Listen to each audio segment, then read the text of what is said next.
Hey everyone, Tim Anderson here, aka Renfill. Welcome back. Today we're going to be talking about how Ken and Roberta Williams, the founders of Sierra Online Entertainment, are back again with their first game in like 20 plus years. It's been a very long time since they've done anything um, and apparently they've been working on something during the pandemic because they got bored.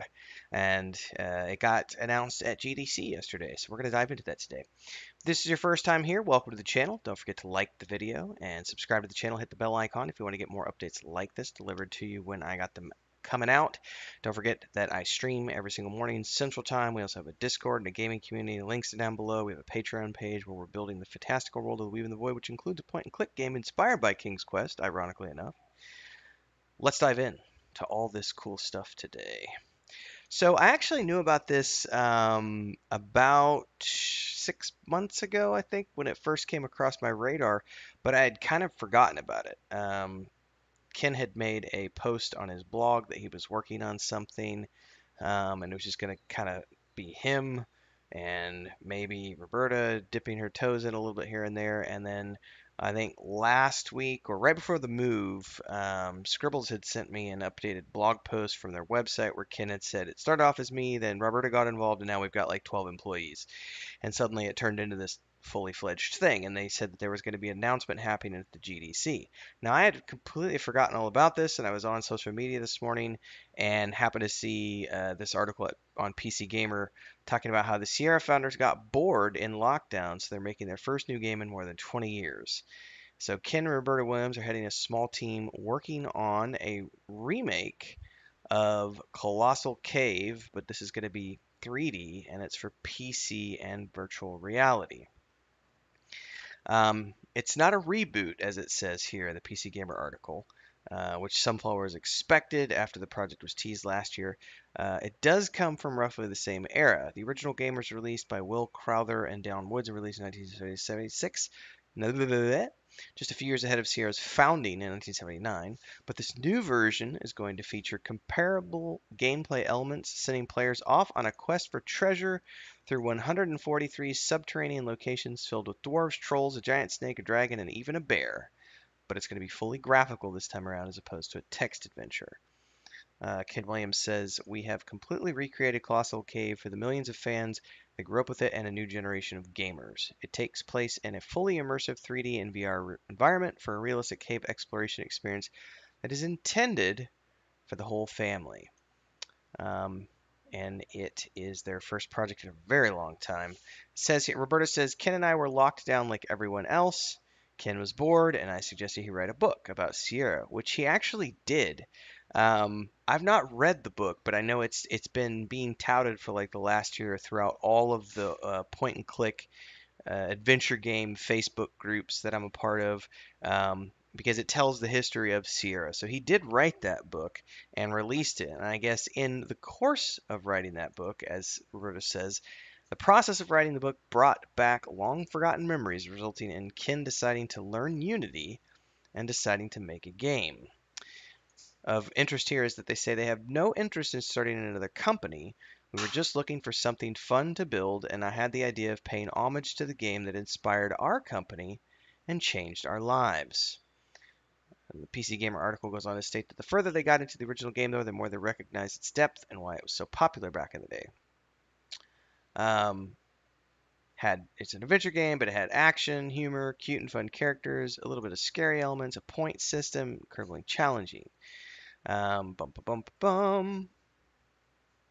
Let's see here. So it was shown. Here's what it does. So it says that it's shown at GDC. And I found this other article over at PC Games SN, which is a different website. And they actually say something like the official site also houses a teaser trailer breaking down Ken and Roberta's inspiration for remaking Colossal Cave 3D. I have spent all morning on their website, on both of their websites, and I have not been able to find said teaser trailer. And if you go down to About the Game, there's even a section in here that talks about websites and trailers, Colossal Cave 3D website coming soon, which are out, gameplay footage coming soon, screenshots coming soon, trailer coming soon. I don't see I haven't been able to find any sort of teaser trailer on their website, but there's a ton of information here talking about how Colossal Cave is a reimagining of a game. Bum bum bum bum bum. It's a fully immersive 3D virtual reality exploration of underground caves with 143 locations. Game is in first person and uses VR. Now it says targeted for the fall of 2022, and somewhere in here it is at the very bottom of this press release on their colossalcave3d.com website. It says that its releases fall for Mac, PC, and Oculus Quest 2. So, very interesting. They also have the Cygnus Entertainment website, which is the actual company. Um, and apparently, according to, and I got to pull it up real quick. Let's see if I can get the article. Cygnus Entertainment. This was from March 6th, where they talk about how team continues to expand. This is Ken writing this on a blog. The original vision was the game would be something that I would do 100% of everything myself. I wanted it to be nice, small, and simple. Unfortunately, or fortunately, things didn't work out that way. Roberta has a very high quality standard, and she was the one who gave me the idea for what I should code, and when she saw what I was producing, it was well below her minimum standard. She jumped into the game with both feet and basically said, if I'm putting my name on it, it's going to be something we can be proud of. Many of the buyers will be buying the game because of our reputation for the old Sierra days, and they will expect the same quality that made Sierra so successful, which meant hiring artists, professional voice talent, animators, more engineers, etc., etc. Anyway, we've been secretive about what we're working on. The biggest reason is that we haven't wanted to see anyone to see anything until we had something to be proud of. On March 21st, just a little over 2 weeks from now, which has just happened yesterday, we're announcing the game and showing the first scenes from it. The entire team is working tirelessly. Blah blah blah blah blah. Somewhere in here, I forget where he says if it's here or somewhere else, but they say something about having like around a dozen team members. Um, and you can find more information about this at the colossalcave3d.com website as well as cygnusentertainment.com. And just for shits and giggles, there's a really interesting article from a few days ago with Metal Jesus Rocks, who is an ex-employee of Sierra, along with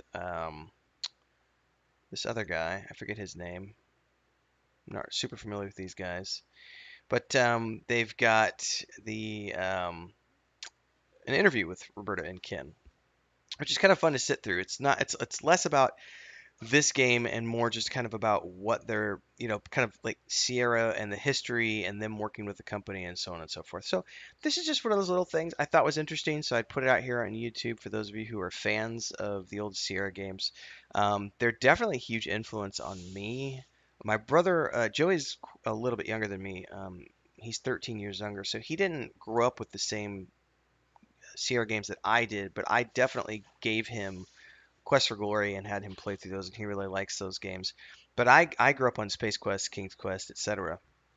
And so when we started developing the Weave and the Void, which is the world map behind me, it originally, if you go back to March of 2021 when we announced the project as Project Drummond, when it was codenamed, it was originally only going to be a point and click game. It was a point and click game based on, like inspired by, not based on, inspired by King's Quest, but it was going to be based on our own lore and our own world and everything. And in the course of brainstorming that and everything else, we decided that it would be better as a tabletop setting. And then we would have the game be set in the same world as the tabletop. So then that became, okay, we're going to make this a 5th edition supplement setting. And then the point and click game is set in a specific place at a specific time within that world. And then we have the book series on top of that, which is being written like Dragonlance in the style of Dragonlance.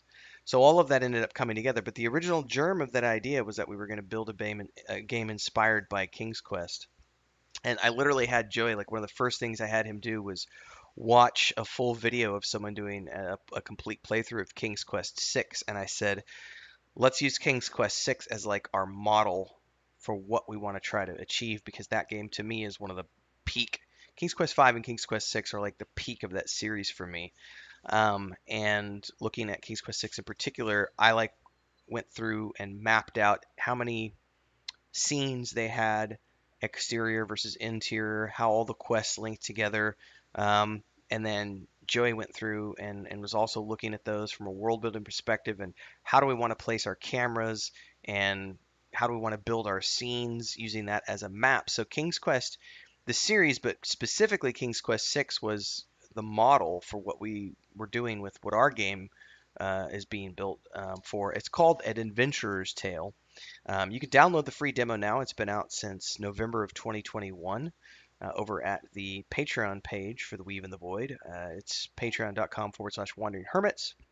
The Wandering Hermits being myself, my brother, and my wife who are building this universe together. And the Patreon page has all the links to the demo. It has all the information about everything. You can pre-order the game there.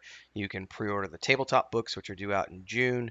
The book chapters come out twice a month. Chapter 15 is coming out on Thursday, so this Thursday. So for those of you who like that kind of stuff, check out the Patreon page. Thanks for hanging out to the end of this video, everybody. Don't forget to like the video if you got to this part and you still haven't done so. Subscribe to the channel, hit the bell icon, all those good things. Join our Discord if you would like to. Links are down there. And I'm looking forward to this. Let me know what you guys think about this game as well. Until next time, stay safe, everybody. Happy gaming.